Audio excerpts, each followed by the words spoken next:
Hello, everyone, and welcome to the show that this week we are calling Extra Magic with Jonas and Marv. We had a little That's what we're going disagreement. with. Yeah, we had We a disagreement. workshopped it. Yeah. You wanted to call it Marv and Jonas. I wanted to call it Jonas and Marv, and I won the toss. So, you know, but yeah, we have workshopped it. We've put it before focus groups, and this is the one that tested the best.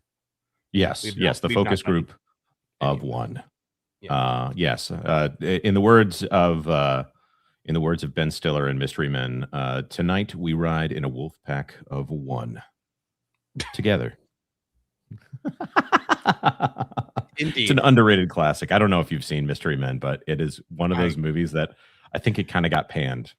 You know what? That had Kel from Kenan and Kel in it, right?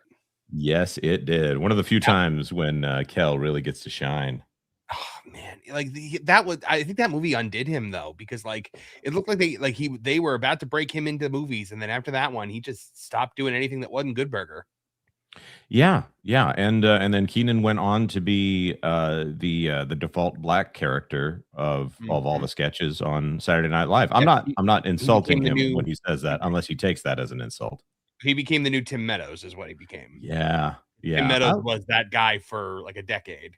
Yeah, I love Tim Meadows. I thought Tim Meadows did a fantastic job on Saturday Night Live.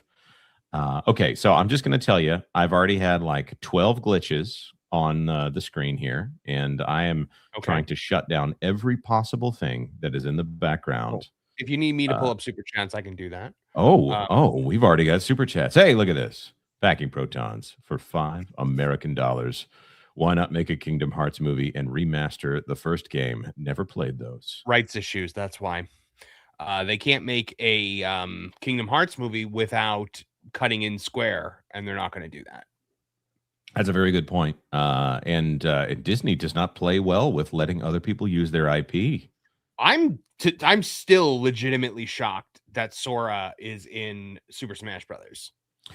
Yeah, I wonder. I mean, obviously he has the Mickey Mouse keychain in there, however you want to call that, the dangle, the Pandora charm. You mean that right there? That one right there. Oh, love it.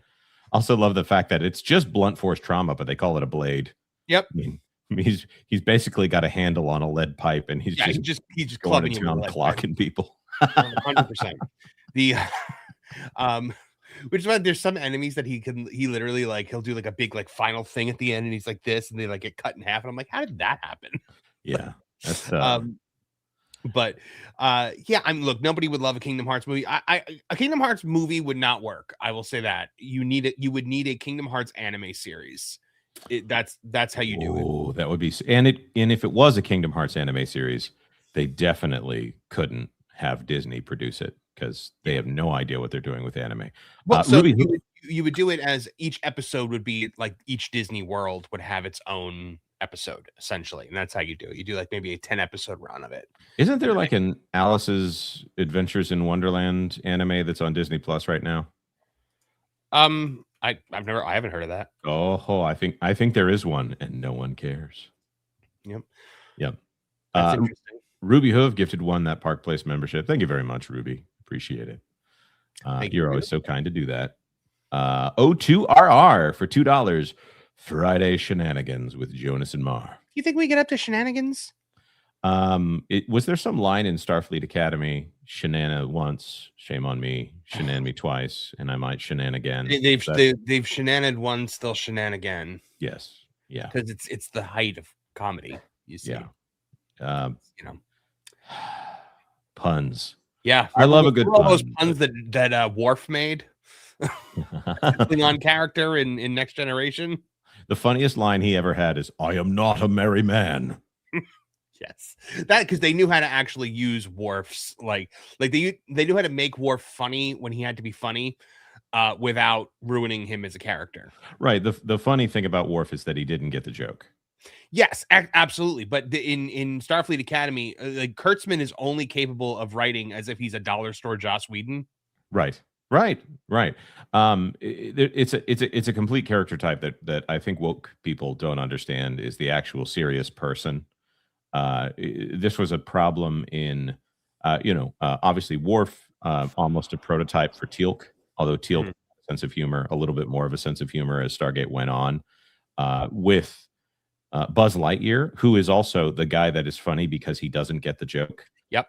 When they made Lightyear, they made him into a goofball who is incredibly insecure and overly in touch with what's going on. Well, so nowadays, if you were to write a character that the joke is that they don't get the joke, you would just write them as severely and offensively autistic. Yes, yes, and we watched a little bit of Community because when I was traveling, we ended up in a position where there was a little bit of off time, and I wasn't going to sign in to any of the devices that they had there. And usually when I travel, I bring my own device. So I didn't log into Tubi, and they let me watch Community.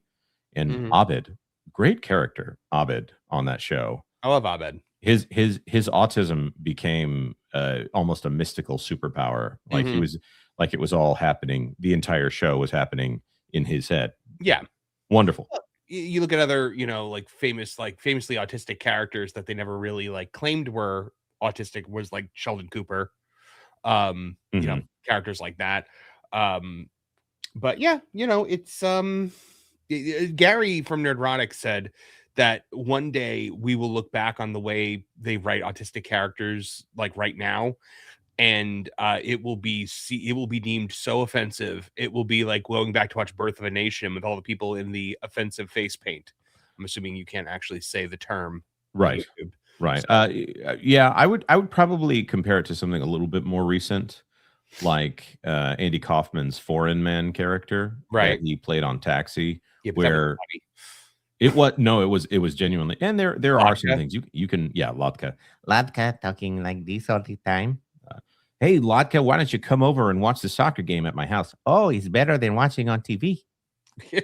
the My favorite joke in all of Taxi was when Christopher Lloyd is taking his driver's test and he whispers to them, he goes, "What does it mean when there's a yellow light?" And they're like, "Slow down." And he goes, "What does it mean when Oh, they used to actually write comedy on those shows. It was I know. wonderful. You know what? Somebody tried to tell me that Buffy was not as popular as everyone thinks it is, and I'm like, No, no. that is a misread. It's like, no, it absolutely was because every modern writer was apparently obsessed with it, and none of them know how to write it. Yeah. Because that's all anybody ever tries to do anymore is just bad Joss Whedon dialogue. Right.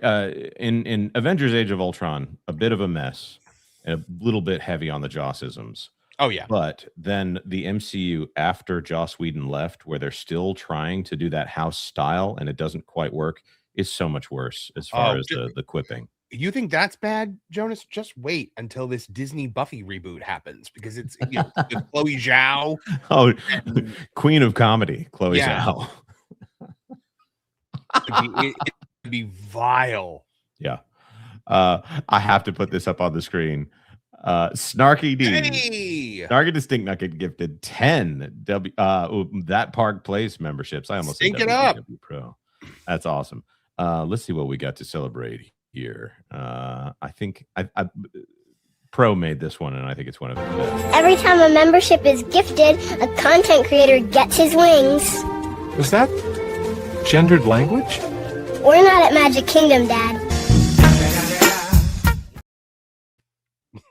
That is a good one. Thank you so much, Snarky. That's awesome. Thank you. Darth Maul's lower half member for 9 months, dude. That's awesome. Disappointed in Giancarlo. So cool when I met him. So for those of you who haven't yet seen the clip of Giancarlo Esposito dressed in his European finery, talking about how we should have a revolution and 50 million and 500 million might die, but we should have a revolution in all governments across the world. I'm like, dude. You could sum it up by the Lord Farquaad clip of "Some of you may die, but that is a price I'm willing to pay."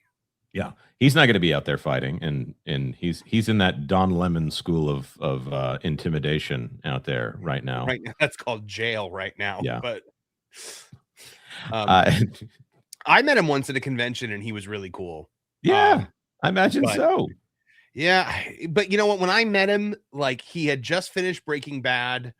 It was pre-Mandalorian, he was doing what is it? It was like some J.J. Abrams show where like all the power was all the electricity was Revolution, gone. yeah. Revolution. Yeah, he was doing Revolution at the time. And I hated that show, but the person I was with loved it. And he wasn't like super, super famous yet. I don't know, man. Something happens when you get super, super famous. Like once you get into that Disney Star Wars bubble. Yeah. You become him or Josh Gad or, you know, Jennifer Lawrence. Jennifer Lawrence was a normal person. Like she was just kind of this bubbly, like awkward girl when she first became famous. And now she's just a Hollywood elitist snob. Yeah, she used to be so well known for being relatable, and I think now she looks back at being everyone's favorite starlet. Everyone outside of Hollywood's favorite starlet is some kind of negative. It's kind of bizarre that they've lost track of relatability as marketability. Well, I mean, you know, she was the first ever female action star. Other, you know, if you don't count all the other female action stars before her. This comment. Well, hold on. I'm gonna before I put it up on screen. I just want to say so. July 13th of I want to say 2020. I remember that day very specifically. It was around that day that I was at a Comic-Con, and it had just been announced that Giancarlo Esposito was going to be added in as the villain of Captain America, New World Order, Brave New World, whatever you want to call that movie. Right. And he was next to Gina Carano's booth. And by far, and this was in Knoxville, Tennessee, that we were going to this fan expo. By far, Gina had the longest line, and she had showed up 2 hours early because they asked her, "Hey, can you go ahead and show up? You know, I think we can cycle more people through." The only people who had equal lines were Peter Cullen, you know, Optimus Prime, and Ray Park. And Ray Park had not been there yet, and I think it was right about the time that Peter Cullen was showing up. Almost no one was at Giancarlo Esposito's booth, despite the fact that he was in the current Mandalorian.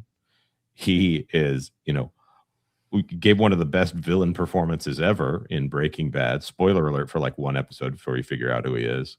And he had been announced as a villain in Captain America, and nobody cared. Nobody cared. Yeah, well, Gina always commands a massive line at every convention that she's at. You know, which that tells you everything you need to know. I think the only Star Wars people that can really rival her are like people from like the actual movies, like not the Disney movies, like the prequels in the original trilogy. Yeah. I honestly think if Pedro Pascal got to the point where he was doing conventions, she'd have a longer line than him easily. Oh, absolutely. And I would say that the mental health of the people in one line versus the other probably admirable. I just had to read this from Karen Hawkins.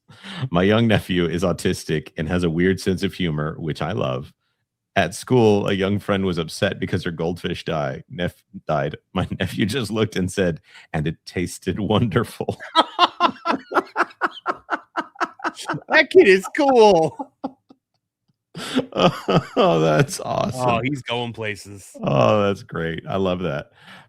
Bruce Newhouse needed advice. Which should I binge watch, Community or Parks and Recreation? As I sip from my Pawnee, Indiana coffee mug. Yeah. I've noticed Parks and Recreation. Yeah, I think Parks and Recreation is probably a more consistent show. Community literally fired the creator of the show partway through. I haven't actually watched the entire run of Community. Wait, Dan Harmon got fired halfway through Community? Yeah, there was at least one season in which he had no involvement whatsoever. Oh wow, that makes sense.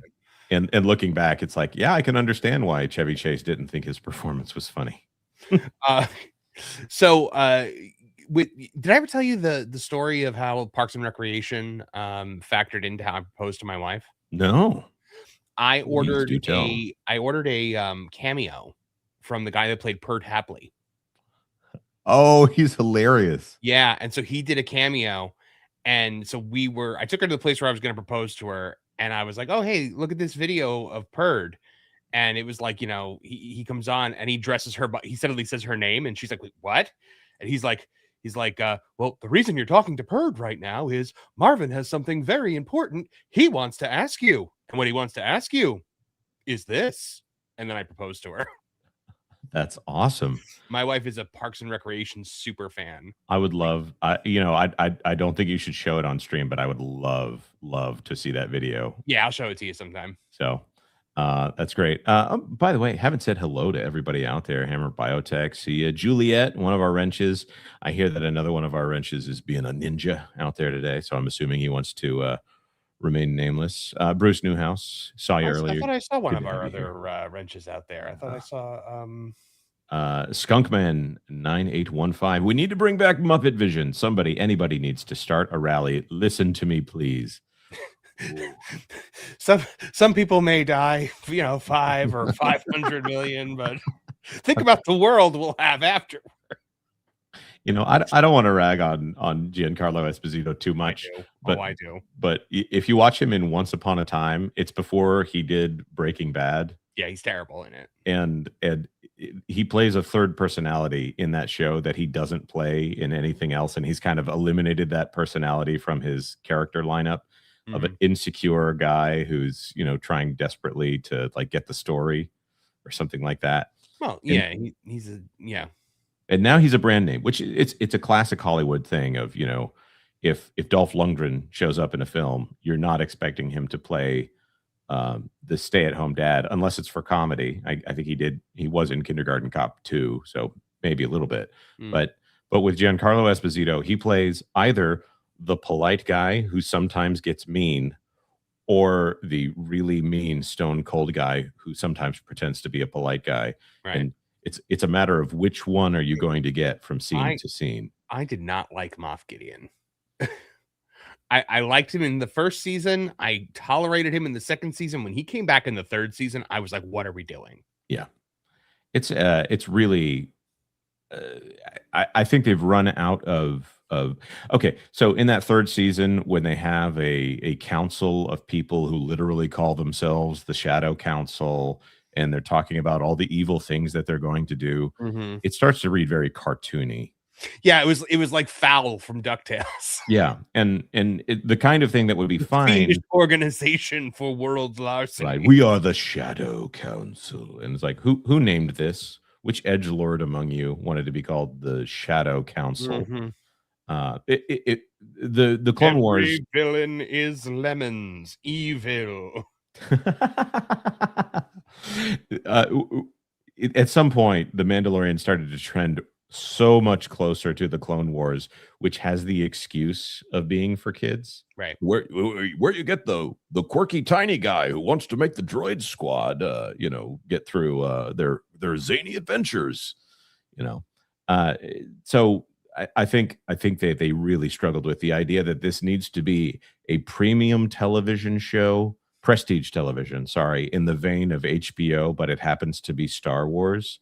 Right. Or is it a live action cartoon? And I think that's season 3 is the worst example of that, like paintball fights on the beach and bizarre episodes where we get to see what it's like to work in a boring office in the Star Wars universe. Like, no, they did that one episode. They did that one episode though where they brought Jabba the Hutt back. They did. Yeah, he was married to Jack Black, played with Grogu a little bit. A little more brown than I remembered him being, but it was a updated for the character. Wait, I did that wrong. I did Bib Fortuna because Bib Fortuna is De Wana Wonga, and then Jabba is Do Mata Chewbacca.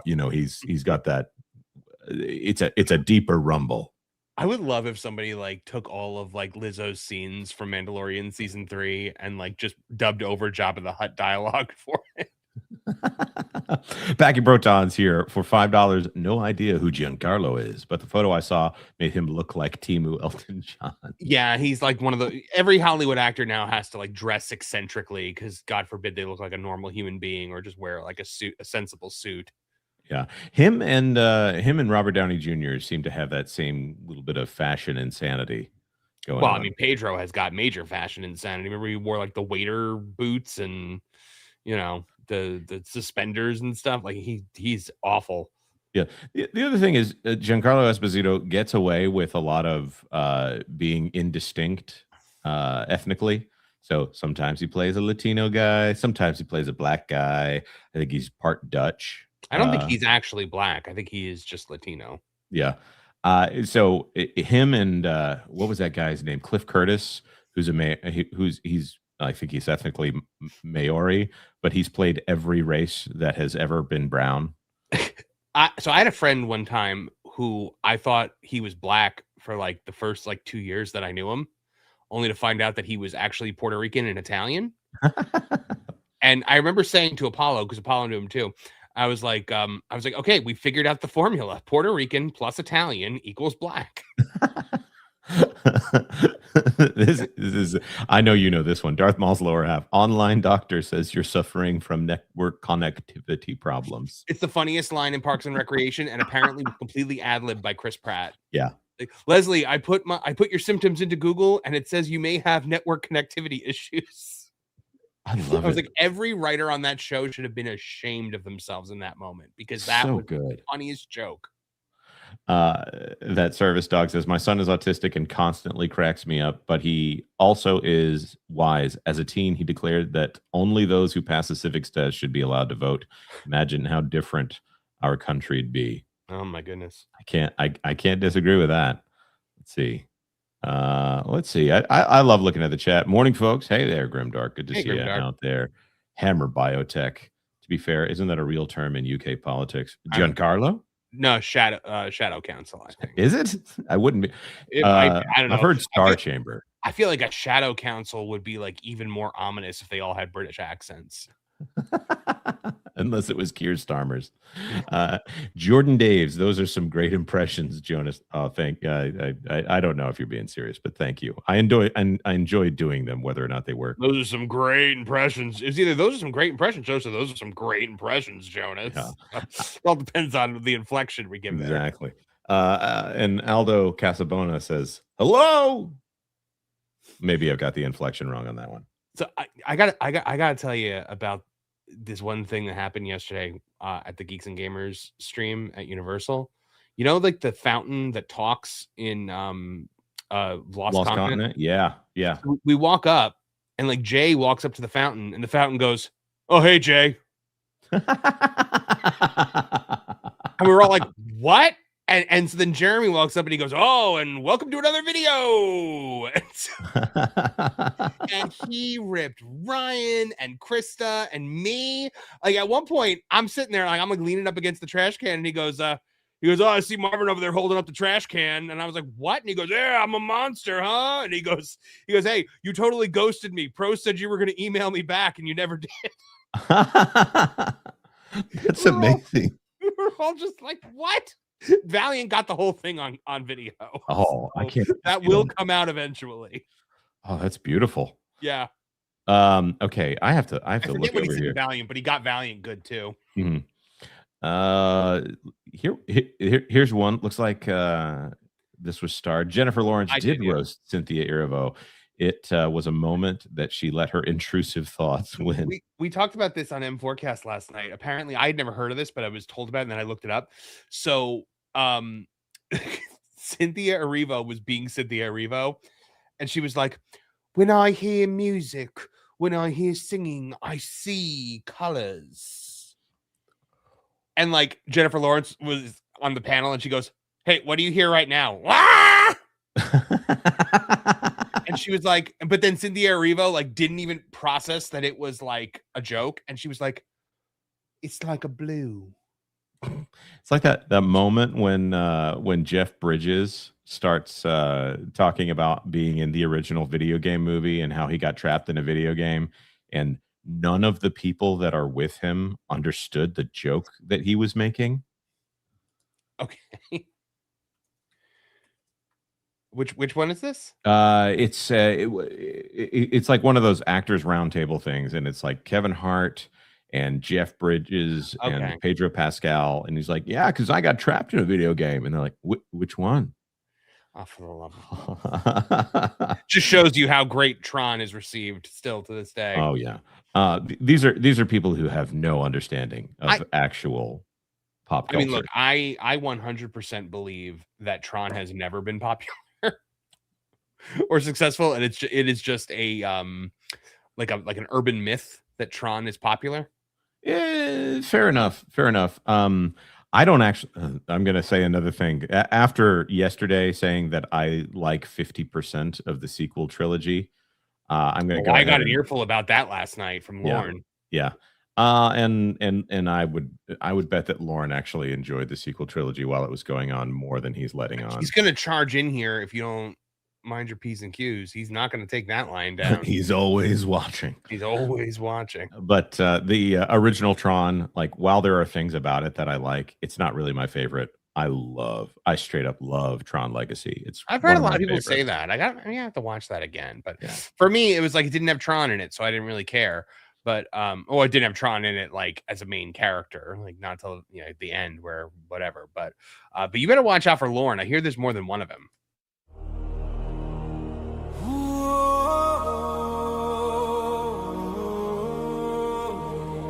In a world in which franchises are being broken every day, only one man, cloned, can save the day.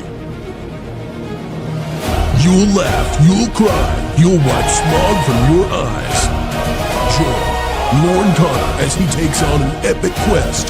It's Lord of the Rings. One sword to guide me, one heart to bind me. All I have to do is drop it at a time now, Frodo. My fingers don't want to let go. I love that. I just really love that music at the end. That's why I play it. It's so good. It's so good. I was like, I want a full version of that song just without all the Lorne around it. And there's some bangers here in the clips on the background. Some of them I've never actually. I'll admit I maybe wasn't fully paying attention during the Wiltonathon intro, but I just. The fact that Steve wrote this, and then I saw the video, I think it's a members only video on Steve's channel of him going through singing this entire thing. And there's one moment where his voice cracks. And I'm very impressive. But Flying Blind on a Rocket Cycle for $2. Happy Friday. May the tuft be with you. Nope. I do not want that. I do not want that with me. As a thank you for this $2 super chat, I'm just going to play this real quick.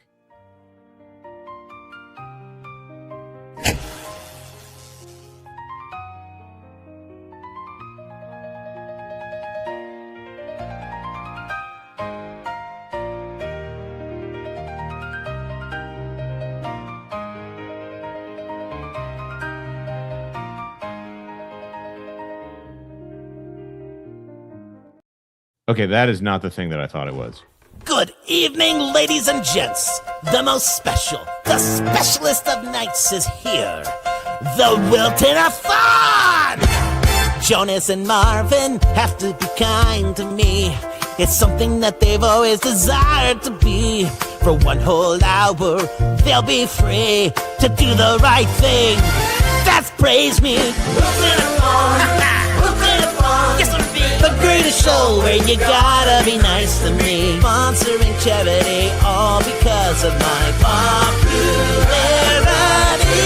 Normally they lash. That's literally the end of it. I don't know. That's so strange. That was the preview thing. I'm just getting some ibuprofen because I just heard Wilton's voice. So now Yep. Lusus Nature Triste. You were wrong about Tron. I make custom action figures. Tron outsold everything. I'm fine being wrong. Yeah, that's fine. Yeah. I just was my theory, but yeah, if it outsells everything with the custom action figures, I mean that sounds like people do like it. So yeah, I guess Disney just fumbled the ball. Go figure. Again, Lorne's non-AI bald spot for $2. I did not like the sequel trilogy. Is that the other Lorne? That is the fake Lorne. But yes. Okay. I don't think that's also definitely not a picture of Lorne because I've seen Lorne's hair. Yeah, I have seen Lorne's hair too. Yeah. Lorne is not bald. Yeah. Here we are. We're like 30 minutes into this live stream, and we haven't touched a single story. It's kind of no, we're just actually communicating with the chat and just having fun. Oh, throwing shade at the guy with a much more successful channel than us. Yeah. But I do want to get into one. I was throwing shade at that comment. I wasn't throwing shade at anybody particular. Hey, but before we get there, Mega Dave for $10. I'm autistic. I have Asperger's, and I thought Abed was portrayed pretty well. Abed and Chuck are the two characters I've related to the most. Chuck, because I'm just a big nerd. Is that Chuck from Chuck? Chuck Bartowski? Which great show. I love watching Chuck. The funny thing is watching it now with my kids. My oldest walks in and watches that, and she's like, "Wow, they're really laying it on thick with the sexiness on some of these characters." My brother wanted me to watch Chuck like really badly, so much so that he like gave me his Chuck box sets to like watch, and they sat on my TV stand for like a year until finally he just took them back. He's like, "Okay, you're not gonna watch Chuck." So I don't know. Thank you so much for the $10 there. That's a show that I don't think will ever happen again. One, because Zachary Levi is too big of a star now, and also he's a lot more jacked than he used to be as Chuck. So, but great show, and also Kaylee. Wait, no. I'm sorry, that's not Kaylee Cuoco. Yvonne Strahovski is the girlfriend in that one. Yeah, my goodness, why am I struggling so much with that? You know what I'm not struggling with? The fact that I'm definitely not going to this event at Disney. Penny Proud is coming to Disney Channel Night at Disneyland. Penny Proud from Louder and Prouder, one of the wokest things that Disney has ever released in the history of ever. Look at this. She's Penny Proud. She's cute. She's loud, and she's coming to Disney Channel Night for the first time. Guests can meet Penny at the parks. So I'm just going to point out they're not just bringing in a costume that they already had. By the way, this is from Amanda Finn at WDW News Today. Did they make a brand new costume? Yeah. They went out of their way to make a Penny Proud costume. Oh.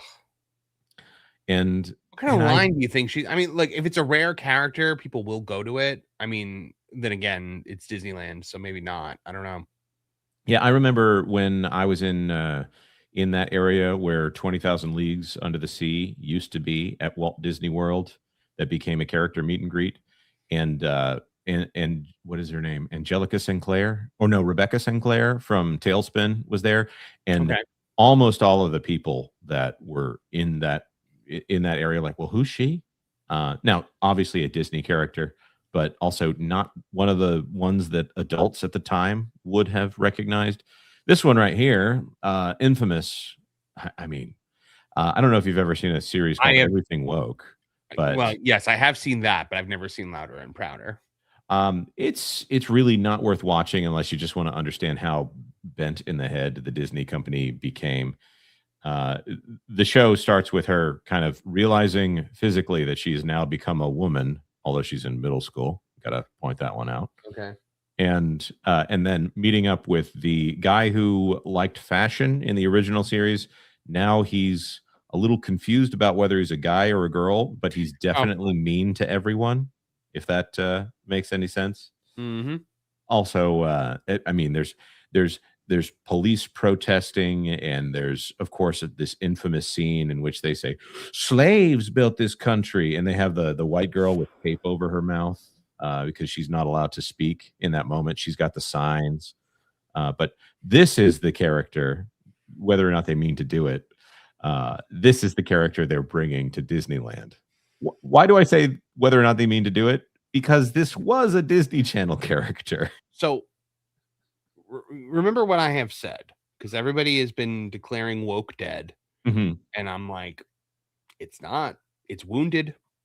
And when it's wounded, it's more dangerous, because a wounded animal will attack with everything that it has. And right now you're seeing wokeness fight back and spasm and rage and throw everything that it has at you. That's what we're seeing with over at Nintendo right now. It's what we're seeing right here. They're going to start doubling down on this stuff in movies and TV again.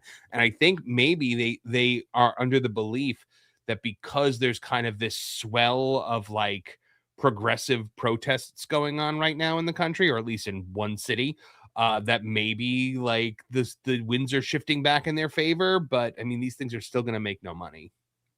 Yeah. I don't know. I never want to assume what's going to be popular out there at Disneyland. It is in Southern California. Sargon 2008 says, how did Disney mess up the Proud Family to be woke? Just generally speaking, they took a lot of the morality out of it, and they made one of the characters gender nonconforming, and had a different voice actor who was gender nonconforming to play the character. Introduced 2 gay dads with a protester daughter. I almost want to bring up the episode of Everything Woke, so you can, like, whenever there's a book on screen, it's supposed to be, oh, you should read this book. But when you actually look at the books, it's like talking about how Christianity was a detriment to the Black community, or just blatant political propaganda. To say that it's propaganda makes it sound like it's veiled in some way. It's just a propaganda series throughout. It's one of the worst things that Disney has ever done, from taking something that is pure politics and putting it into a children's series. So it's really difficult to say that it's anything other than just indoctrination. At some point you go from the idea of representation, which I still think is wildly inappropriate in children's content most of the time, if not all the time, to something that looks like it's marketing that. There's also like middle schoolers hooking up with androgynous male makeup gurus who are going for femboy looks. Like it's really creepy. It sounds like it went completely unhinged.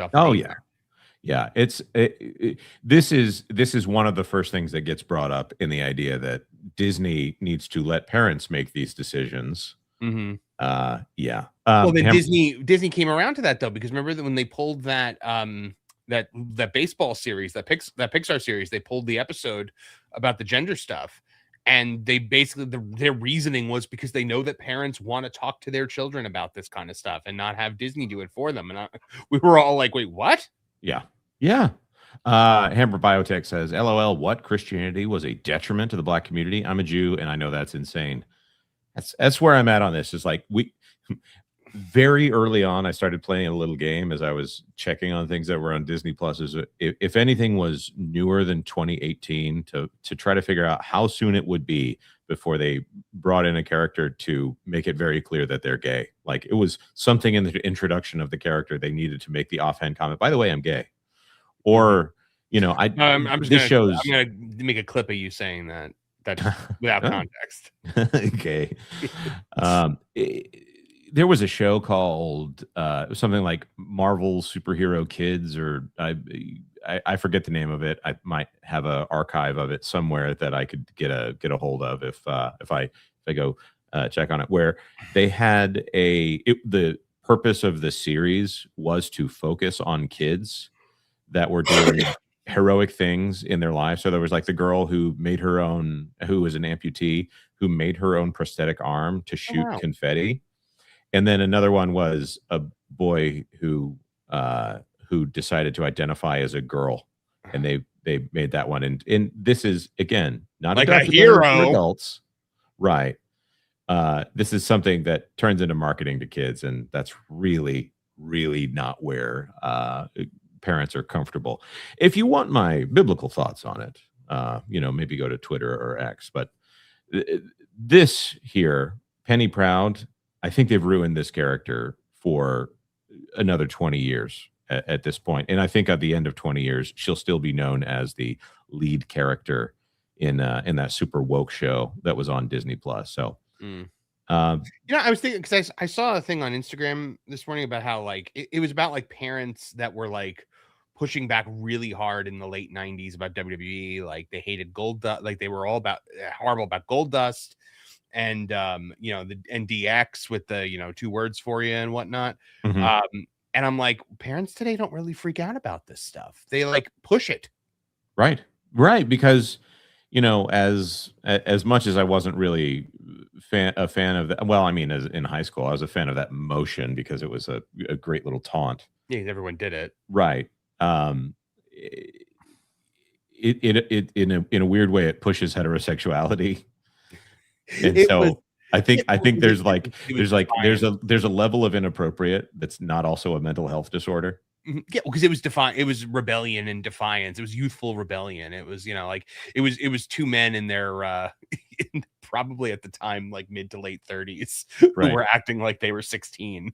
Yeah. But yeah, there was I remember some grandparents in my life that were very against what Disney was doing, but before that, they would have looked at like the Minions and maybe a little bit SpongeBob and talk about how inappropriate the humor was. But you know, when Disney, you never know what they would have put into children's content. mhm. And the alternative is, well, there's way too many fart jokes, and there may be some animated butts on screen, and with the Minions. They were like, okay, well, we're fine with that as long as we can we can tell the children to behave themselves. We're not trying to set them down a path of tragedy in their lives. By the way, Yeah. I just looked it up. Shawn Michaels was 32 at WrestleMania 14 and Triple H was 28. So they were youthful rebellion. I'm iffy on whether or not 32 is young anymore. So Disney, whatever you're doing here, Stop. just know that everybody thinks you've ruined this character on one side of the aisle, and the other one, there's another. There may be somewhere in the middle. There may be a small slice of people who don't know about the Disney Plus series that maybe will.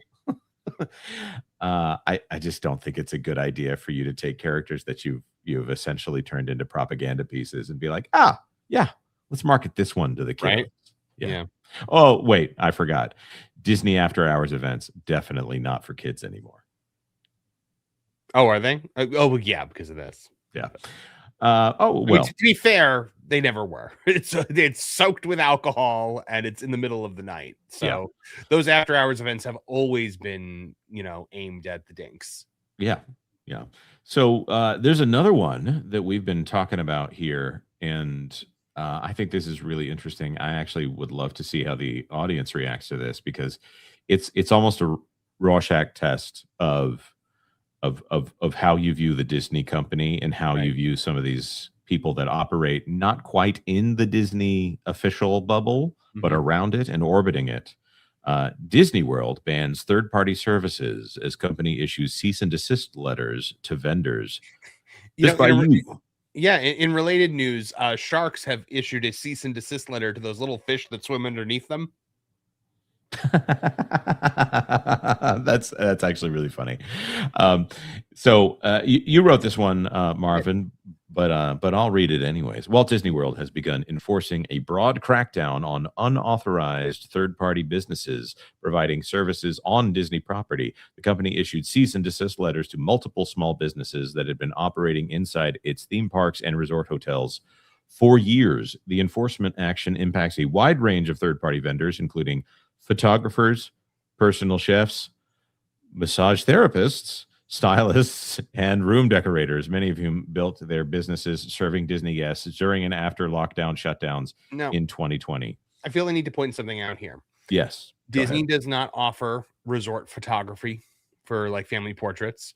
They do not offer personal chefs in their rooms. They do not offer, in-room massage therapy. They do not offer those kinds of stylists in the resorts or room decorators. So these were people that were filling a gap that Disney had. So they weren't like taking business away from Disney. I just wanted to make that known as we go into this. Yeah. And as a person who's always trying to avoid the creepy stuff, I would imagine massage therapists on their own, I'd be real wary of that being allowed in hotels, because that also seems like it's in, I don't know. I understand what you're saying. Yeah, I in that area I know it's a family company, and I think they probably would have been in the right to say, we're not going to allow you to advertise massage therapy in-room visits. The same way they're probably not allowing other kinds of in-room visits. The only happily ever after happening around here is for our princesses at the end of their movies. That's said in a way I wouldn't have said it, but I think it gets the point across. According to multiple reports and firsthand statements from affected vendors, the letters were issued by Walt Disney World Security and instruct recipients to immediately cease all commercial activity on Disney property or risk trespassing and potential legal action. That was the other thing. Like, they were basically saying, like, if you continue to do this, we will trespass you. You will not be allowed on Disney property. And a lot of these people that run these businesses are former cast members and just big Disney fans in general that wanted to make their career something adjacent to the thing that they love. Yeah. Yeah. Hammer Biotech's got a good question. I'm genuinely curious. How does one get a personal chef or room decorator in this context? Are there rooms in Disney that have kitchens? So room decorator, that's easy. You just need access to the room.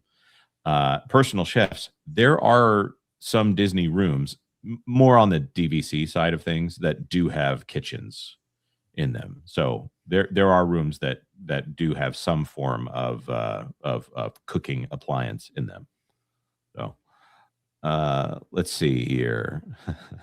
We went in an area that the chat's getting a little spicier than usually goes. My fault. A cease and desist letter confirmed by Disney Security. It was signed by Linda Reed, Vice President of Walt Disney World Security. The letter cites existing property rules and states, for the safety of our guests and cast members, the Walt Disney World Resort property rules do not allow unauthorized commercial activities, and we must ask you that you immediately discontinue providing these services at Walt Disney World Resort, including at the resort hotels, theme parks, water parks, and Disney Springs. Oh, what if you're a photographer, like you have a nice camera and you're just taking pictures of your family, like at the resorts? Are they going to be like, you're off operating an unauthorized business? If it's your own family, if money's not changing hands, I think you're probably fine. I think the real from being like, this photographer is my cousin. Right. Which, that's always the easy way to get out of this. If you're a person who's willing to fib a little bit, you can probably, but I think they recognize all of these people. I wouldn't be surprised if Disney's got the kind of software that they know the identity of everyone who comes on the property digitally. I wouldn't be surprised if there's some tracking software that they've got akin to like the universal patents that we've seen, where they say, well, this is to track you so that we can make sure you get your order wherever you go in the restaurant. By the way, I still end up having to go pick up my food when I'm at Pizza Moon. So they aren't tracking me that closely inside the restaurant. It wasn't for customer service. So what they do have is a software that can tell where each individual person is anywhere on that property, or potentially if they've used it. I think they do use it. So being trespassed from the property, that's a really big deal. They've been throwing that around lately a lot more than they ever have before as a threat. Like, it used to be like you would have to like try to like climb the pyramid at Epcot to get trespassed, and now like it feels like there was that one guy who like was complaining to hotel staff about the fact that, like, I guess it was that nobody had come to like make up his room or something like that, and he said that he could have had like a drug lab in his hotel room and nobody would have known, and they trespassed him for saying that. Like, I remember that being a thing. Wow. Like, this guy clearly just watched Breaking Bad, and that was the first like thing that came into his head to showcase what he felt about how poor the service was, and they trespassed him. I'll also point out that that's I wouldn't be surprised if somebody was Dwight Schruting it there for Disney Security and was like, well, they have informed them of a problem that could exist, and so they are informing criminal activity, and therefore they need to be trespassed. So it probably was something like that. I think they just ticked the person off, and they were like, well, now we get to kick you out forever. Because Disney doesn't make it right anymore. They used to go to any lengths to make it right. Now they just kick you out. Yeah. But the and I'm wondering where this ends though, Jonas, because they're doing this with first of all, I'm going to play devil's advocate here on Disney's side of this. Number one, I saw somebody had put in, and I started, that this might be an insurance issue, and it very well might be. Yes, it is. It is not safe to invite a stranger into your hotel room, whether they're cooking you food or whether they are taking pictures or whether they are, giving you a massage or whatever. That is not safe, especially when they are not vetted by the company. So you're kind of playing with fire in that regard. Now, the photographers that are like taking pictures of families in the lobby and stuff like that, I guess you can make the argument that they were what do you call it? The Siphoning. yeah, or they were disrupting the experience of other guests. Yeah, technically, but so many people are disruptive when they take the normal pictures. You know, Mhm. I'm of two minds about this. Like the massage therapy one, no, I don't think that's. I think that any hotel is within their rights to ban massage Mhm. therapy or in-person Well, yeah, massages I mean, like at in the end of the rooms, day, like if you want to get a massage on vacation, go to the spa or go to like another spa off property or something like that. That's fine. or at least don't advertise that you do that at Walt Disney World.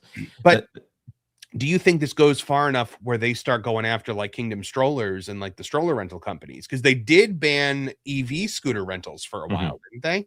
Yes, they did, and there are some elements here of just talking about some of the previous bans that have happened. Like they Mhm. banned third party tours, even when they're people That that I are understand. right. That one I Um, get, like, because they sell VIP tours in the parks. So, like, well, so I remember Lou Mangello used to rent himself out to do tours in the parks, but I guess, he didn't get trespassed. They just told him to cut it out, I think, and he cut it out. yeah, he would have been a dangerous person to trespass. Well, he Not is not dangerous, physically dangerous, but it would have been unwise to trespass he is him. one of their, or at least was one of their biggest like free marketing publicity machines. That's why he gets so much free stuff. He was the original Disney podcaster, pretty much. Yeah. So, They banned that, which is a big deal. Another thing about those third party tours is there were disabled people who were renting themselves out in order to get yeah, automatic line skipping. yep. Which, having known some people who were disabled and wouldn't have been able to, very much would not have been able to stand in those lines. Mhm. They weren't able to do the parks when when Disney changed over from what DAC to DAS. I forget the nomenclature change there, Mm. but there was a brief period where they said we're working on this, and there was almost nothing available at the park. So, flying blind on a rocket cycle for 5. I hear you get the massage therapist in the Robert Kraft suite. I don't get this joke. I don't either. Thank you for the $5, flying blind. I hope you personally found it funny. Those are the best ones. My niece wants to have graduation pictures taken at Magic Kingdom. How can she do that now? Just you take it with your phone. Very quietly. That's what. Look, Yeah. at the end of the day, like if you have like a new generation iPhone, like their cameras are phenomenal. Like, I mean, like I have an iPhone 15, my wife's got a 17, and the cameras on it are like insanely good.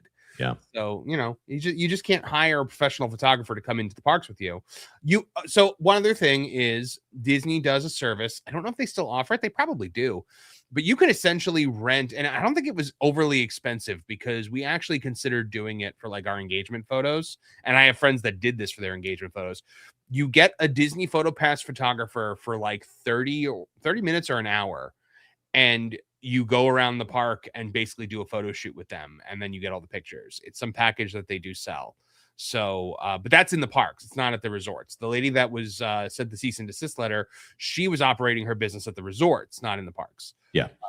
Let's see. Marie Jade with a great avatar. Many former fairy godmothers in training offer princess makeovers in hotel rooms. I've seen some of those former fairy godmothers in training, and I would not want them in my hotel room. The question that did come up, and I think this is an interesting one, is if you're getting married at Disney, are you allowed to have pay someone to come do your makeup? I think there's a difference here between people who are that's not actively, I would think if you were probably one of the the thing- people who got a cease and desist, you probably shouldn't be one of the people to offer to do this, Well, I but think the there's a problem difference is that between they're Go ahead. offering. I think the problem here, I think, is that they're offering like Disney makeovers, like, Yes. specifically. Yeah, and I think they're advertising that they do work at Disney unofficially, and it's private property. Now, by the way, things I would love to see them outlaw: the personal Mhm. shoppers, Yes. the reseller. I hate these people when like there's like a limited edition popcorn bucket, and you see some fat obese woman waddling out of Disney holding like 15 of them under her chubby arms. Oh, I saw that one time when the Figment popcorn bucket was happening. I'm like, why are you selling so many of these to one person? Or they'll limit it to 2, and so they'll bring their like family of like 8, and each person will buy 2. They're like, oh, we're buying 2 for our baby in the stroller. Like, no, you're not. Way to use kids as props, right? So I hate it. I hate resellers so much. yeah. Chef Eddie, they trespassed Marvin when he was found in a scuba suit next to the Paddlefish restaurant. No, Chef Eddie, they never found that person. That devious criminal mastermind. That was one of my favorite stories. I loved repeating it to my kids when know. we were on property. Oh my gosh, the scuba thief. They never found that dude. That's well, I just love the whole idea of a heist like that. The $10,000 disappearing, that's somebody's hard work. These are business owners, even if they are at Disney Springs. Oh no, I'm not saying that it was a good thing that they got robbed. I'm saying that it's just insane that they weren't able to find this person, that he got away like a frog. Yeah. Darth Maul's lower half. Sorry. I'll be issuing a cease and desist order to you, Jonas, never to mention again that you like 50% of the sequel trilogy. All I have to say to that is that's not how the Force works. Look, at the end of the day, these services. So if they outlaw stroller rentals, I think that's a problem, because while Disney does offer stroller rentals in the parks, they do not offer it for outside the parks, take back to the resort and stuff like that. And that's where something like a Kingdom Strollers, that's the only one that I remember the name of, works really well. There's also people that'll deliver groceries, but you can get that delivered through Uber Eats. I remember when they rolled out the minivans, there were rumors that Disney was trying to find a way to outlaw Uber on its property so that you had to use the minivans. But I don't think they can make that happen, or they might have not even looked into that. That was just a rumor that was floating around. Well, it's within the realm of possibility with all the things that they've gotten rid of, and those minivans. If you go from MCO, the Orlando airport to Disney, it's $200 each way. Yeah. So when somebody tells me, brags about using them, I'm like, ooh. How much is your vacation that this is not a considerable expense for you? So. Well, yeah. So that's because the taxi cab companies complained when Uber was siphoning all their business away. So instead of just, having a free market and adapt it and finding ways to adapt to, increased competition, they decided to just put a surcharge on all of the rideshare apps at the airport. Yeah. Chef Eddie, for $2, you guys should be nicer to Wilton. It's not worked out well for me whenever I've tried to do that, and I have a long-standing agreement with him that it's fine for us to not be that nice to Wilton. It's no, I'm gonna just reject that outright. But thank you for the $2, Chef Eddie. Thank you, Chef Eddie. I appreciate your thoughts, your paid thoughts. Marie Jade, reboot for the win. That's right, reboot, which is kind of like Tron. If they made a Tron series, it would probably benefit from being a lot like Reboot. Warning, incoming game. I also love the fact that incoming game means it doesn't matter what the plot is. We're about to do something fun. Yeah. What was the name? Megabyte was the villain, right? Was that Tim Curry, or was it just someone that sounded like Tim Curry? Tony J. Okay. It was Megabyte, and then it was Hexadecimal was the female villain. Yeah, I never liked Hexadecimal, and then I realized how nuts Hexadecimal was. I wasn't really getting the whole idea of her being a schizo. Mm-hmm. And then Megabyte, that voice for Megabyte, and then sometimes he didn't have legs, sometimes he did, and sometimes he moved like a cat. Mm-hmm. There's a lot to be scary about Megabyte. Plus the stare was. What's the name of the main character? Was Bob? I think? Yes, Bob, yes. And then Enzo was the kid. I remember a lot about was this it show. Bob, or was Bob the tool? I bet Marie Jade could help us out. Probably. Flying blind on a rocket cycle for $5. Perhaps it's happened too long now, but search on on Robert Kraft massage therapist scandal. He also owns the New England Patriots. Oh, I'm probably not going to do that during the stream, but if anybody wants to get the reference from Flying Blind, I was trying not to get it on stream. If actually, how Tom Brady got drafted. Whoa, that was the joke. That was the Jeff Ross made a joke about Tom Brady giving Robert Kraft a massage, and Tom Brady actually got up at the Tom Brady roast, and Tom Brady got up out of his chair and said, "Don't ever say that again." Oh, Aldo Casabona. Or they'll leave and re-enter the store and leave the resort with a transparent trash bag full of Figment popcorn buckets. Yep.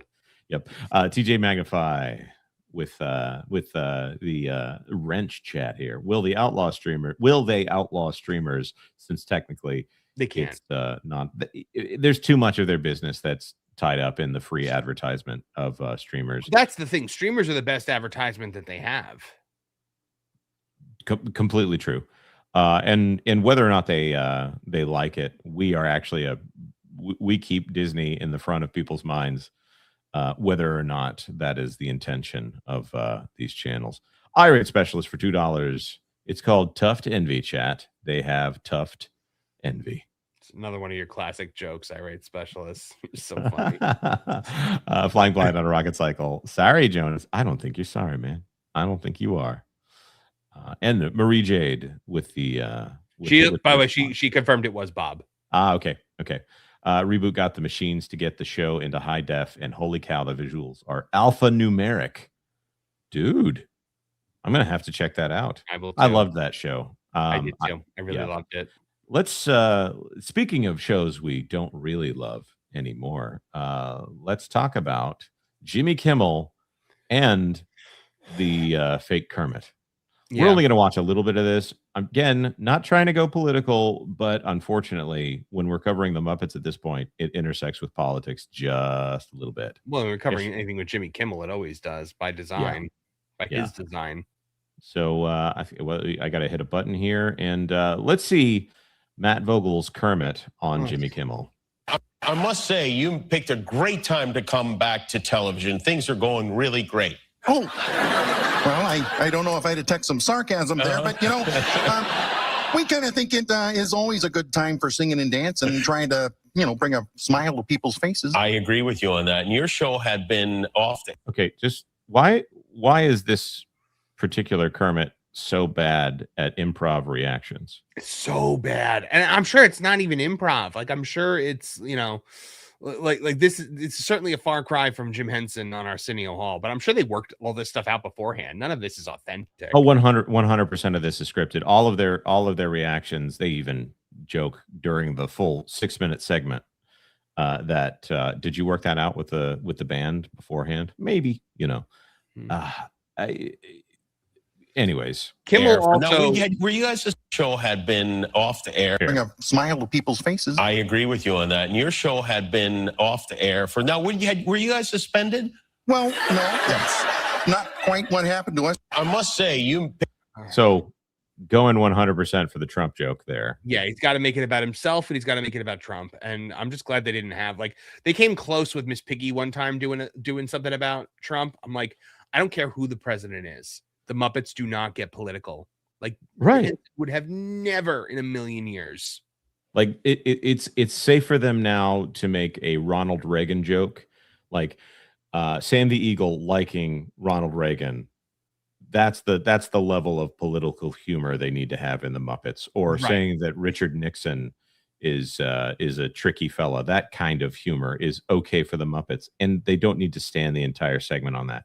That's literally the closest thing to a joke they have in all of this. It's a painful segment to watch. I actually thought about uploading the 6-minute clip onto Twitter, but there's no redeemable content here. Like, Steve Whitmire was really good at doing the improv on the talk shows and stuff like that when he was Kermit. Like, even like the guy who plays Elmo now it was one of the only funny segments of Jimmy Fallon for the entire year was when Elmo got like mad at him and banned him from Sesame Street. It was really funny. Some of these guys can do it. Matt Vogel, he's just a Disney company man. He's their chosen Kermit, and he is you know, illustrative of everything that is wrong with the modern Muppets. He's the Family Guy sketch where it's just like, hey, Swedish chef, I'm hungry. Oh, well, then I'll make you some spaghetti and meatballs because that's like my specialty in junk. Like, it's the wrong sounding Muppet. Waka waka, who wants to hear a funny joke? Looking at all of this, and I started watching someone who definitely not anywhere near my love of the Muppets.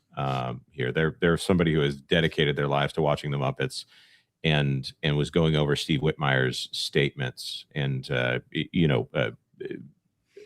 But Marv, you saw me say, "Oh, by the way, here's that Steve Whitmire stuff that got scrubbed from the internet." Did that get scrubbed? Like, is that from a long time ago? Well, there was an archived version, and then he had an update with additional comments.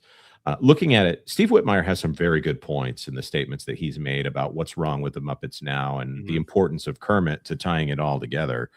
But in that this analysis from this YouTuber, which for now I'm not going to say the name of that YouTuber, he or she, I give you another indication of why I'm not going to quite pin down what YouTuber this is, pulls in a clip of Matt Vogel talking about the difference between him and Steve Whitmire is much like the difference between Steve Whitmire and Jim Henson. Yeah, no.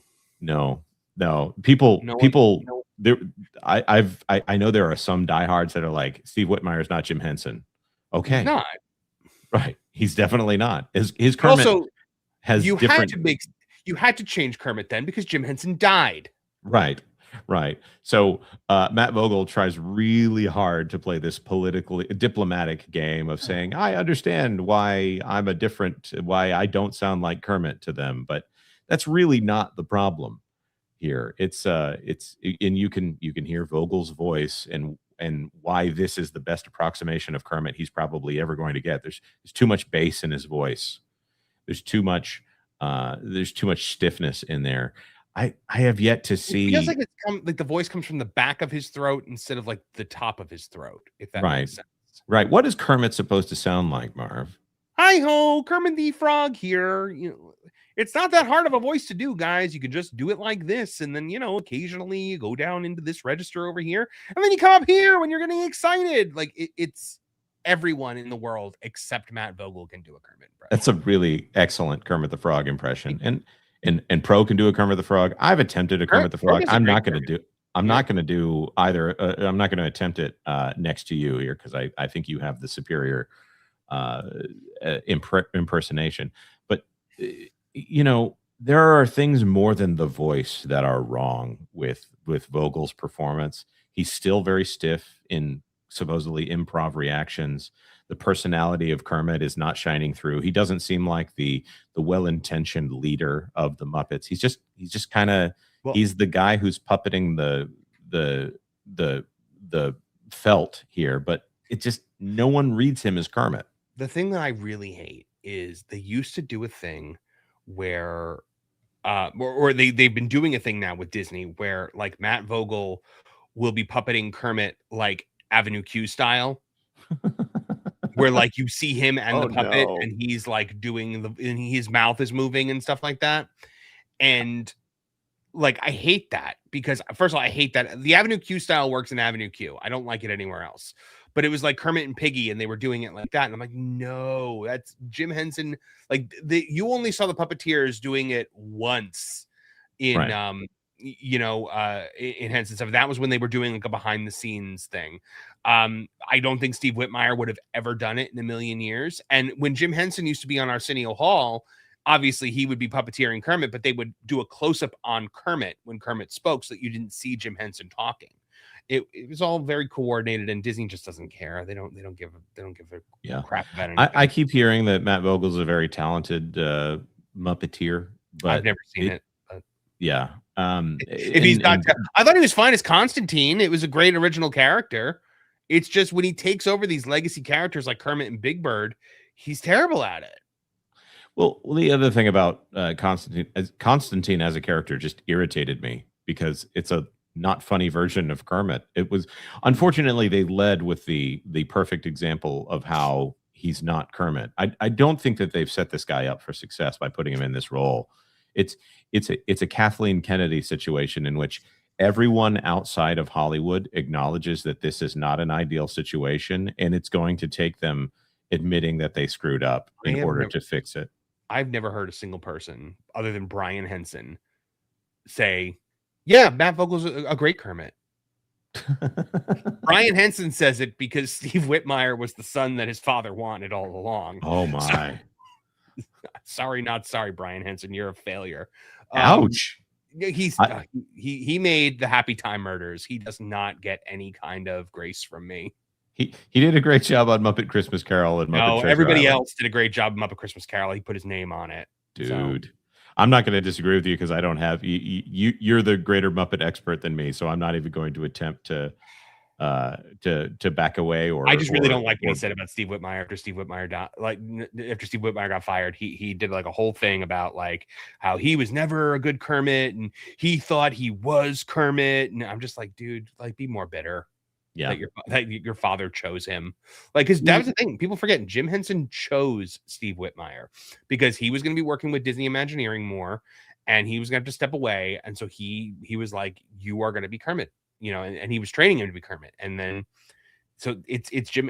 Just like they chased away Frank Oz because Frank Oz would push back as well. They weren't going to go so far as to fire Frank Oz because they still need him to be Yoda.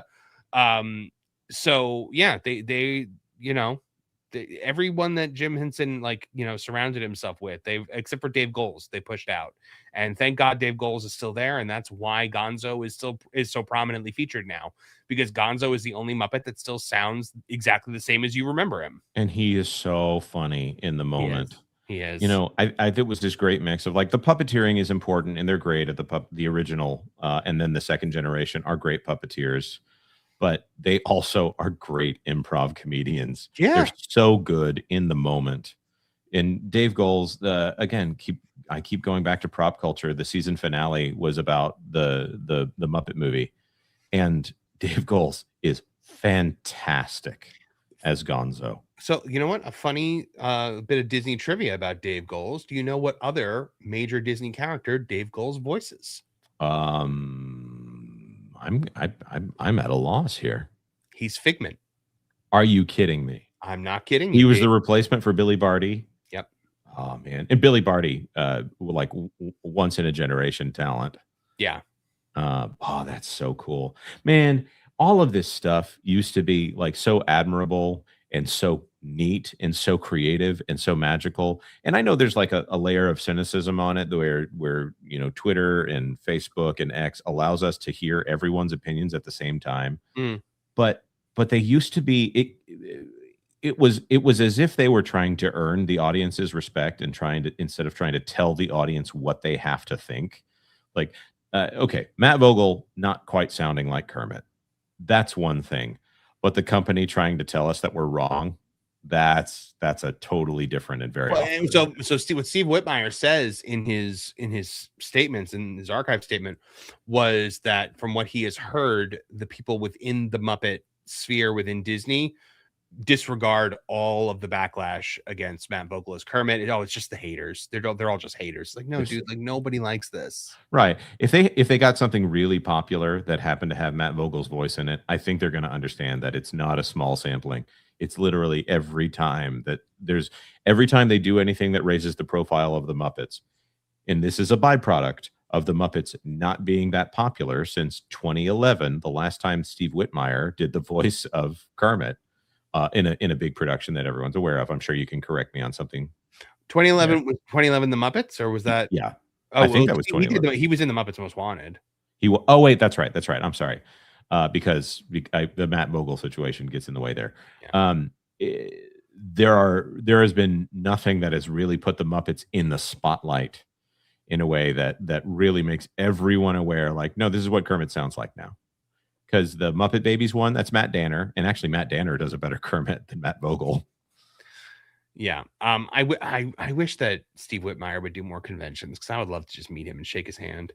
The last time I saw him at a convention, he had a big old black mask on his face. Well, after COVID was still a consideration. Maybe he was sick and he was trying to. He might have been sick. It was off-putting at the time, so I didn't go over to meet him. But that's also the same one that Paul Williams was there. So, all right. Hey, sorry, I've let these super chats sit for too long. Doge Pal for $2. The Legend of Zelda Hyrule Leering Academy. Oh, coming holiday 2030 with non-binary options. Nintendo, what are you doing? Read the room, man. Nintendo is, I don't know what they're up to, man. Like, it's just, it's American trends come to Japan like a decade later. Yeah, and now they're getting wokeism. And while the rest of the world is moving on from it. Yeah. Not that I would have ever bought Tamagotchi Life for my kids, but definitely not now. And I'm not Yeah. getting it unless I'm getting it to like roast it and research it or something like that. Hold on one second. I just saw something in the chat that, oh my God, it's true. Oh no. Is this true? Catherine O'Hara is dead. What happened? I don't know. I just Googled it and it just lit up. Catherine O'Hara dead at 71. Man, what a talent. Oh. What a talent. She The cause of death is unclear. okay. I mean, she was 71. She might have been sick. I mean, recent pictures of her, she doesn't look healthy. So here's what I'm going to do. I'm going to bring up Catherine O'Hara's Wikipedia page, and we're just going to gush about Sure. what an amazing talent that she is, because she's amazing. She is. All right. Have you seen A Mighty Wind? I've not seen A Mighty Wind. Oh man, it's so good. It's so good. So, are you aware of the entire Christopher Guest milieu here, where Spinal Tap was the first one, and they kept doing these mockumentary style films where they would improv every single scene. Like there was basic structure of what needs to be said, but they would do interviews, and so these great stars, and they're all kind of understated. So Parker Posey was in A Mighty Wind and also Waiting for Guffman. Randy Thodo here saying folk tap. That's a really good way to put it. So there was a bit with Christopher Guest and his guys that were in Spinal Tap that they would sometimes open for themselves as the folksmen without telling the audience what they were doing.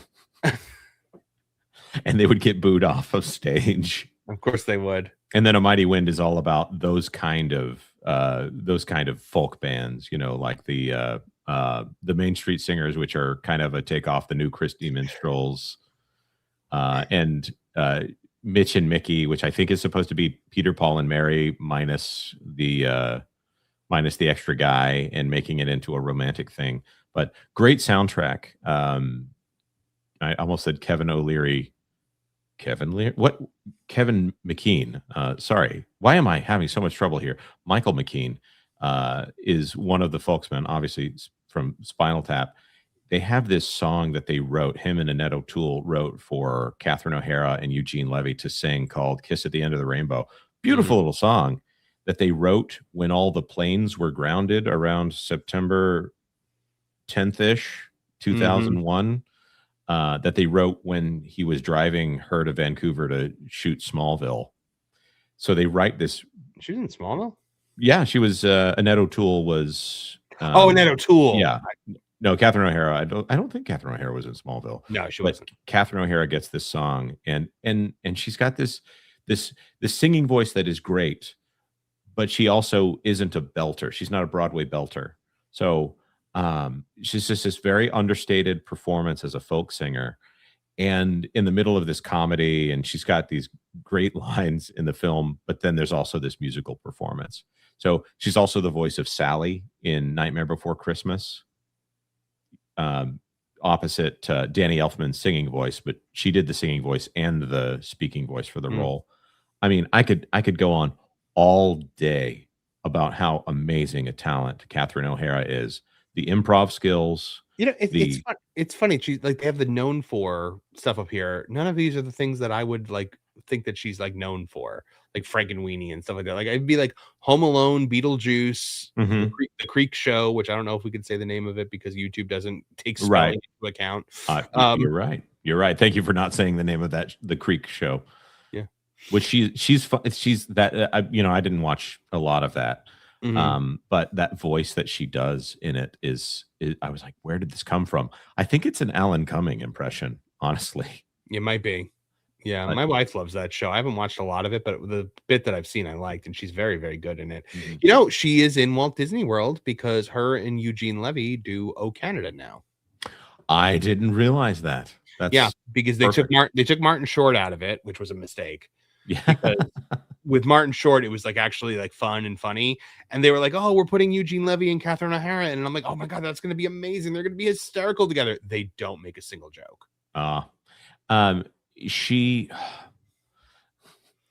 You never know with Disney these days. Like they have all the and this may have been the joke, but they have all the awkward cadence of like two people like doing news coverage of a parade together with the banter. Is that on purpose? Because I feel like they would know, you know? Yeah, like I feel like it might be on purpose the more I think about it. So if you've seen Wild Robot, she was in that as well. As the mom whose kids she keeps wondering if her kids die. Mm-hmm.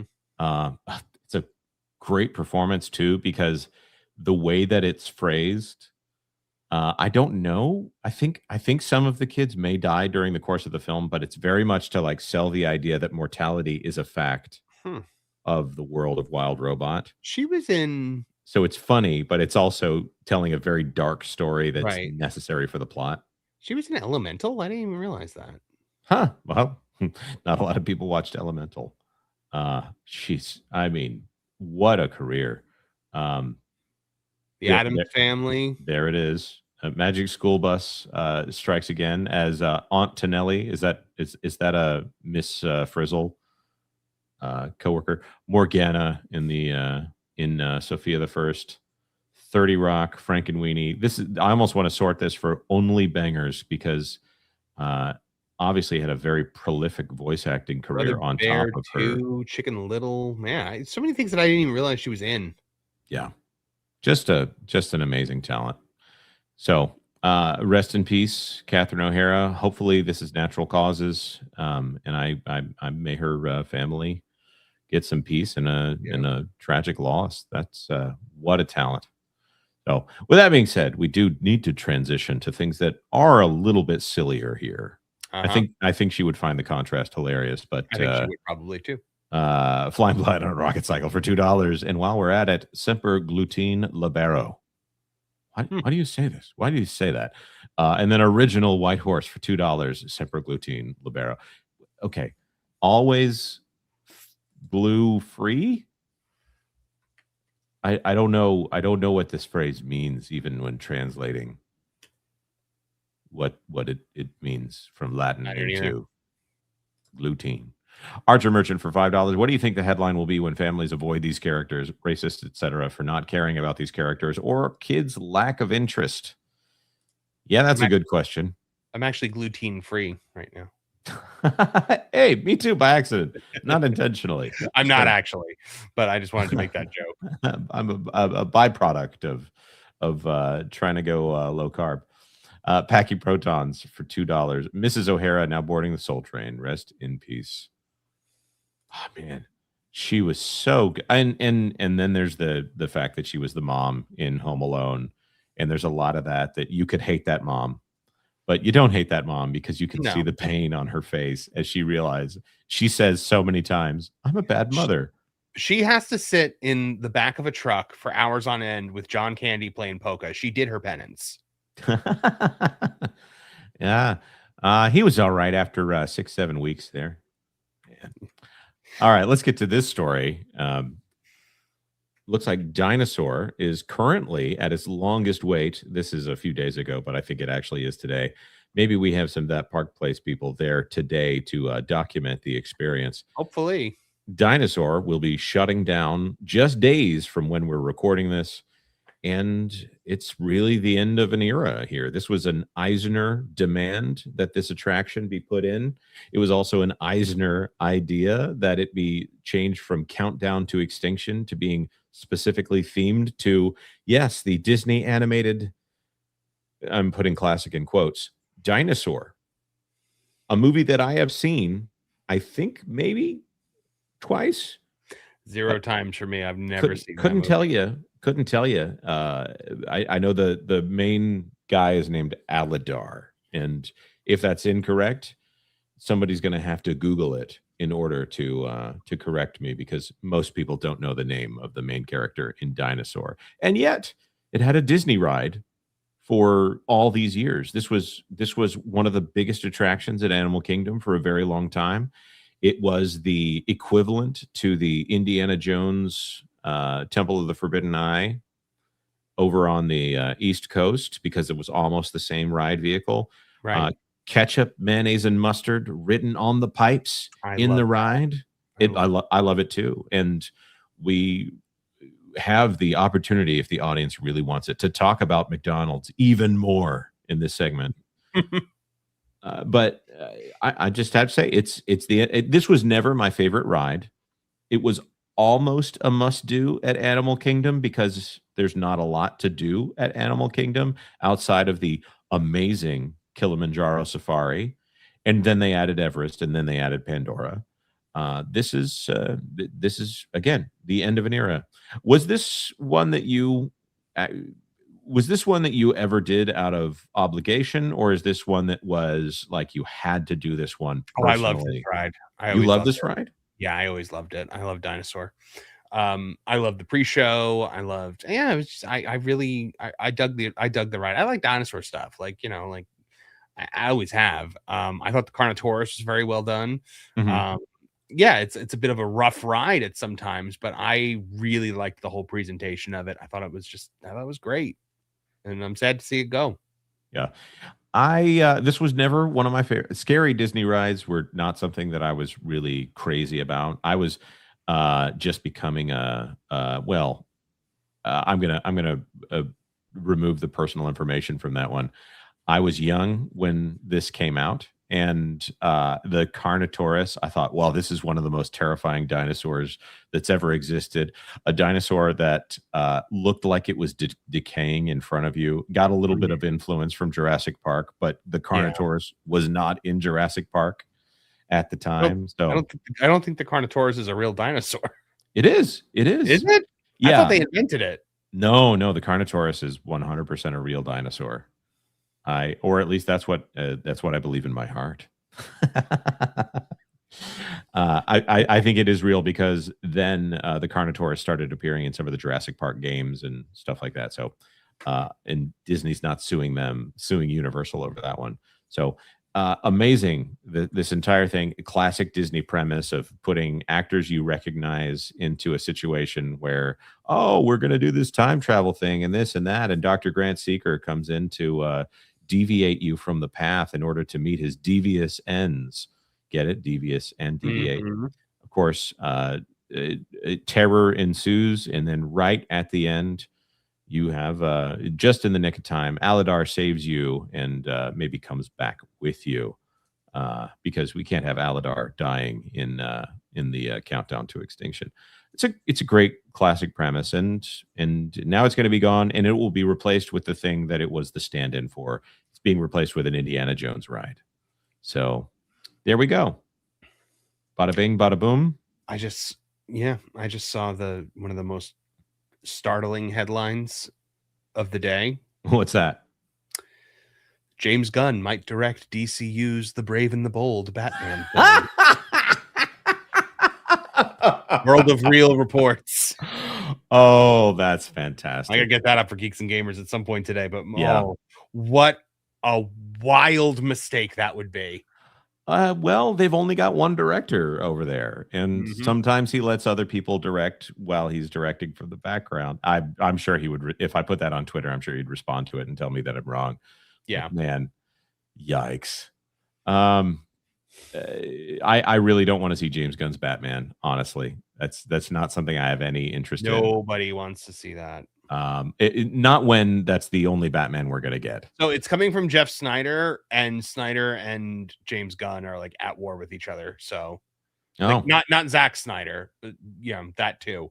But Jeff Snyder, the scooper, James Gunn loves to like shoot his rumors down, and every time he does, Jeff Snyder has a hissy fit about it. mhm. So Doge Pal for $2. It's a shame. I liked Metopia for what it was. I think Metopia was not that bad, and didn't they make a sequel to Metopia?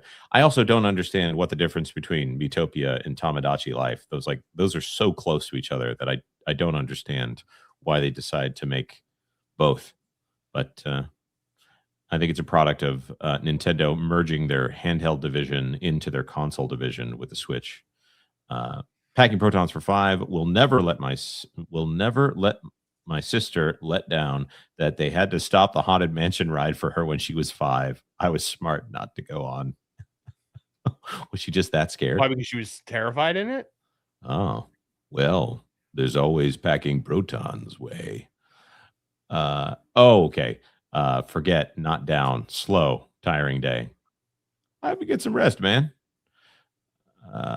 Thank you so much for the super chats there. Um, we've got one more story to cover because while they're out there replacing a good attraction, it probably needed a little repair. I'm just assuming with a brand new ride that everyone on the West Coast has already seen in some form. Tiana's Bayou Adventure still busted. Gee, what a shock. Yeah. I think the bigger story that we could do would be like if it was working perfectly. Be like, this just in, breaking news. Tiana's Bayou Adventure works. Yeah. That's kind of where I'm at too.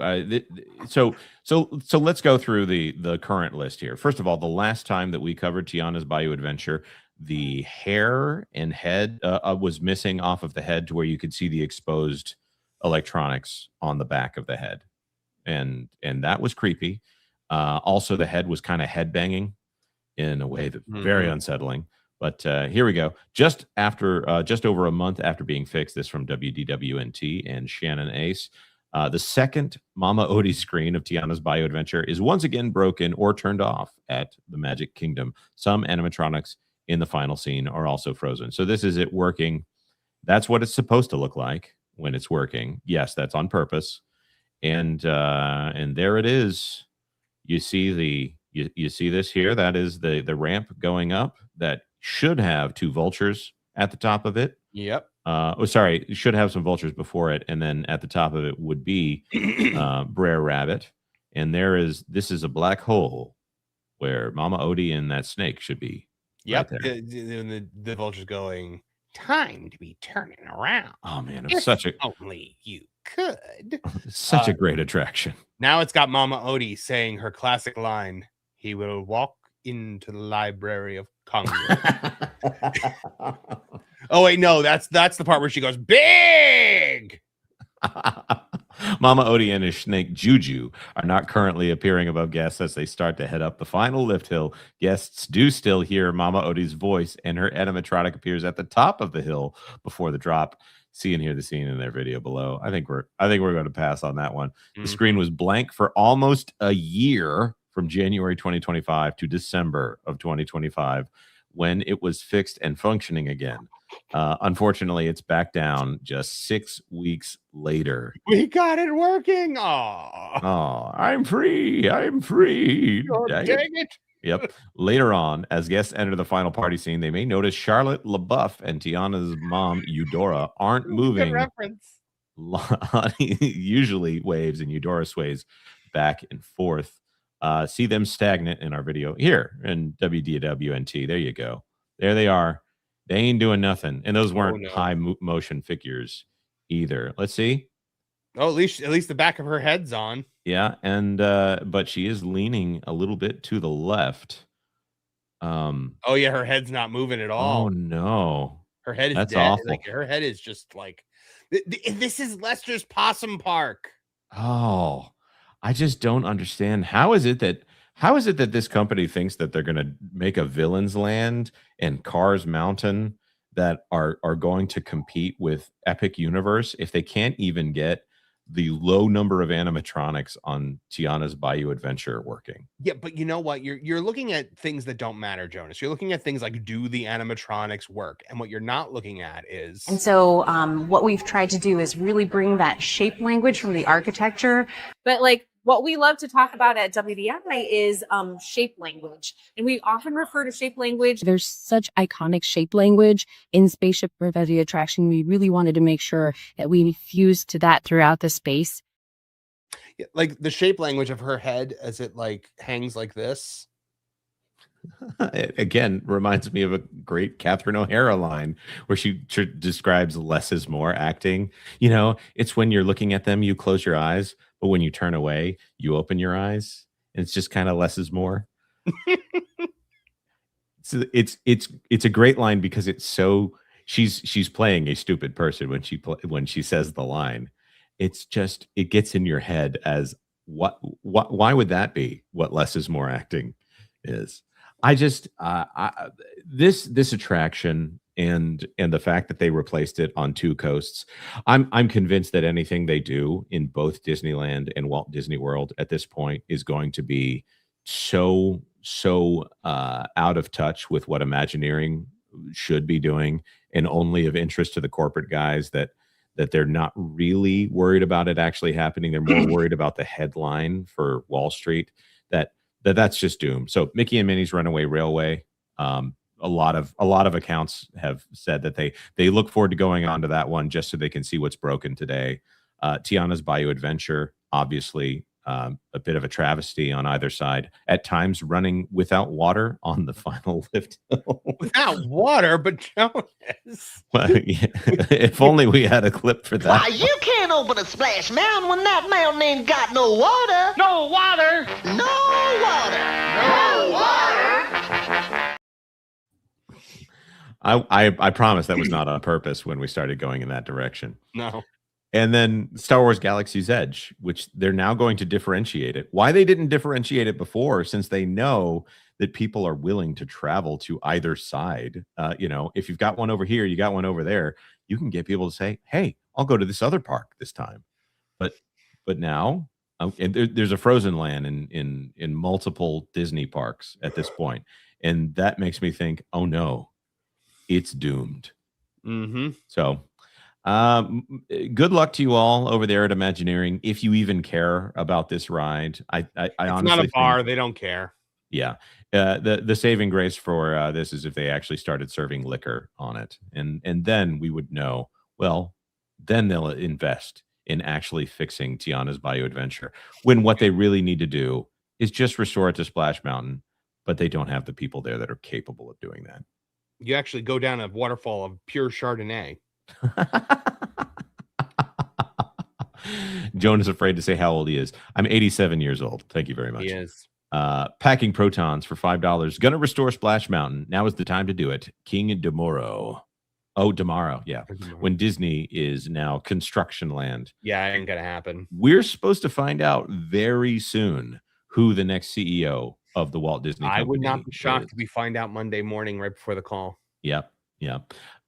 If they think that it's something that will boost the stock price, they'll announce it sooner. AKA if it's tomorrow. Yeah. And if they think that it's something that Wall Street will not act favorably about, they will not announce it until much later. So yeah, that's if it's Dana Walden or if it's the duo. Yeah. Oh, the duo is like give up on life, right? I don't think and I want to make sure I'm well. clear as I say this. I think they've given up as a company if they do a CEO duo that is two completely mismatched set of people. Yeah. Sorry, I interrupted you in that. No, I don't think the duo would be looked at favorably by Wall Street. No. Whoa! What in the world are you doing, Eric Stratton? Gifting 50 That Park Place memberships. Oh my goodness. It is a membership palooza right now. What in the world, man? That's awesome. Oh my goodness. Thank you Look so at all much. the names. Hold on. I got to find the right clip for this. I mean, we have so many like potential Aw Magic. Let's see who's getting Juliet's in. Well, I think Juliet already had a membership. Buddy Hepburn, Sam Wolf. Hey, Sam Wolf. Good to see you there. Andrew Fay, Diz Driver, Bob Iger. Wow. Bob Iger got a membership? Yeah. Pastor of Muppets got one. Man, look at all those names. There is only one thing that we can say to you, my friend.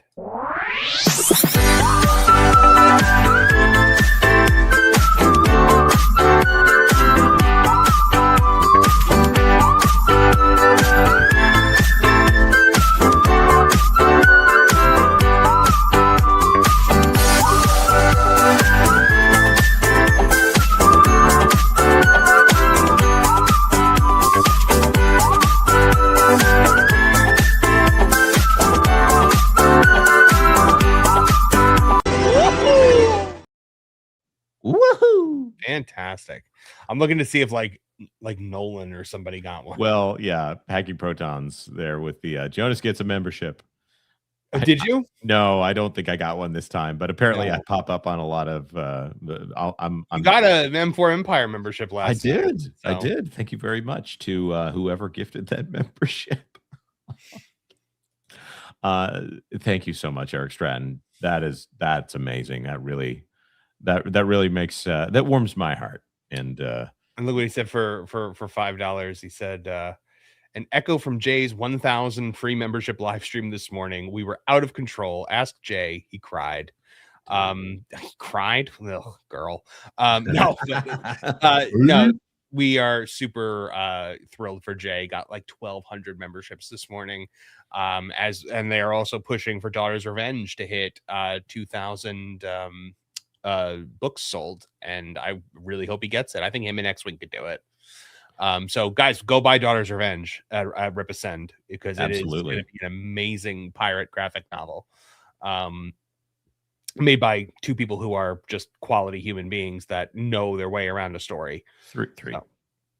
Yeah, I'm sorry, 3. Written by 2 and drawn by just an absolute like savant in the art world. I mean, Eric's story is like extremely like inspiring, because like he doesn't have full use of his hands, but he creates these just amazing artwork. I mean, it has to be seen to be believed. Yeah, Eric, I appreciate that so much. Thank you. Snarky D here for $5. I've had a pretty good cold the past couple of days. Got home last night feeling pretty terrible. Better today. 3 days off should put me back on track. I hope you feel better, man. And Me too. I appreciate that you're spending time with us. If I was sick, I don't know that I would be hanging out with my internet friends. I would I tend to put on Little House on the Prairie when I'm sick. In fact, whenever my family hears the theme song to Little House on the Prairie, they're like, "Is Dad okay?" Do you get misty-eyed when Harvest of Friends is Pa Ingalls gets himself over his head on a debt, and he's sick, and he still has to show up to work because he's going to lose some large amount of his property if he doesn't put some stack of seed or something in order. And he's about to die. Like he's like got a busted arm, and he's sick, and he's trying to move all this grain, and then everybody shows up from the town to make sure that this guy who made the deal with, who was going to hold him to the deal, there's just something about that just really hits me in the feels. So, Packing Protons for $2. I'm betting on the duo. Yeah, it's a fair theory. I hope they don't. It is the most Disney thing they could possibly do. Yeah. By like, giving it to a guy who is actually, the most qualified candidate, but then also giving it to a woman who isn't qualified at all. Is maybe the most Disney thing that they could possibly do. And then she'll be the focal point of the marketing push, because it'll be the first female CEO of the Walt Disney Company. And then, much like everybody to Dwight Schrute, when he calls himself the assistant regional manager, everyone will be like, first female co-CEO. Yeah. And I'm calling it right now. If they announce that it's the two of them, they will call back to Frank Wells and Michael Eisner and Roy and Walt, and try to make it into a thing to where the duos that ran the company in the past, even though that's not what this is. This is not a business operations person and a creative visionary. It's a business operations person over the parks division and a film studio executive. And then they have their own divisions that they will have purview over. It is two separate companies that happen to have some vague authority over the other part of the company. If you have them as the co-CEOs, with her looking at the film and TV and him looking at the parks, and Bob Iger serving in some kind of supervisory role over them and guidance, it's basically just the current Disney company. Yeah. It's it is, if you want to say who's in charge for messing up the Disney company in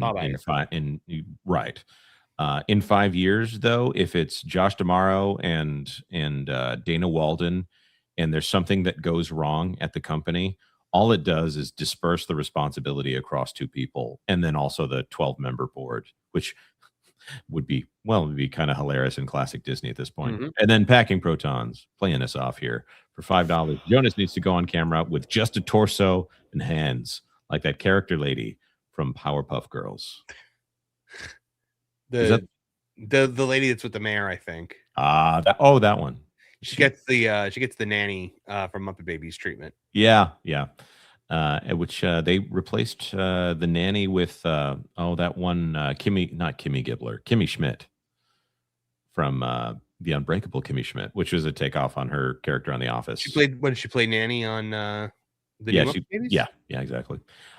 This right here, Eric, I cannot believe that you were so generous. That's awesome. And you know what I'm going to spend it on? I'm going to spend it on a 7-pound keg of ketchup. Maybe for the Super Bowl. I don't know. Maybe just for personal so I can use. see what this looks like. Yeah. Hey, man, there you go. Right there. The keg chip. And when it's all done, wash that thing out, put some avocado mayo in there, and you could just you honestly like just have a bald eagle perch on top of that, because that's the most modern American thing I've ever seen. I love it, guys. Buy me one of these. I don't ask for much. Buy me one of these. And by the way, OG Dutchy flat out said yes. The super chat that I sent in was specifically for me to buy Floral the brick clogs, the Lego Crocs that I showed off last week. Yeah. That being said, again, thank you so much, Eric Stratton, and let's get on out of here. Oh, and subscribe to that part place for like all the news that should be fun. I didn't know that. I just you're telling me now for the first time.